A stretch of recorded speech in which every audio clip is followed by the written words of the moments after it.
Let's talk about some thrillers that had the adrenaline pumping, had me on the edge of my seat, could not put the book down. As someone who gets distracted and bored really easily, these are my top recommendations. My go-to thriller to recommend if you need non-stop action is The Chain by Adrian McKinty. I finished this book in like 2 sittings. I could not put it down. Literally, the first line of the book is she's sitting at the bus stop checking the likes on her Instagram feed and doesn't notice the man with the gun until he's almost next to her. That might be one of the best hooks that I've ever read. This is a classic kidnapping thriller that is just flawlessly executed. Now, if you want something a little bit more in the horror category, The September House. This was so scary and creepy, but I had to know what was happening. I could not stop reading it. This is a haunted house book that is so twisty and thrilling, kept me engaged the entire way through. This is my all-time favorite haunted house horror. And then we have None of This Is True by Lisa Jewell. This is one of those thrillers where you don't know who to trust. The twist at the end had my jaw on the floor. I did not know how to act. I did not know what to do with my life. Lisa Jewell books are always so thrilling and twisty, but this is definitely my favorite of hers. We have Hidden Pictures by Jason Rekulak. This is about a toddler that draws creepy drawings. So spooky, twisty, scary. I had to know what was happening. This is a weird one and a controversial one, but I absolutely loved it. I thought it was very unique and definitely had my adrenaline pumping. And then we have Pen Pal. I read this in one sitting, home alone, in the dark. Do not recommend. Any little sound that I heard made me want to like immediately poop my pants. I feel like this is so underrated on thriller/horror book talk. And then we have Pretty Girls by Karen Slaughter. This is definitely the darkest book on this list. Please look up your trigger warnings with this. I can handle dark, but even when I was reading this, I was like,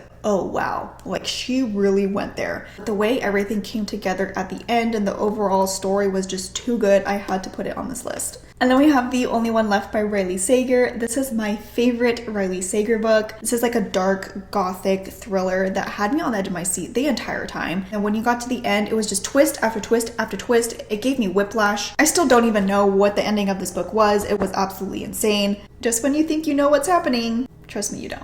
And then we have We Used to Live Here, one of my favorite thriller horrors of all time. This one is like the weirdest one out of this list. If you like weird, twisty, open-ended books, that's this one. Something about it just tickled a part of my brain that I didn't know needed to be tickled. This was absolutely terrifying. I had no idea what was happening. I got to the end, still have no idea what was happening. It was just so mysterious and creepy, you just couldn't help but keep reading to find out what is happening.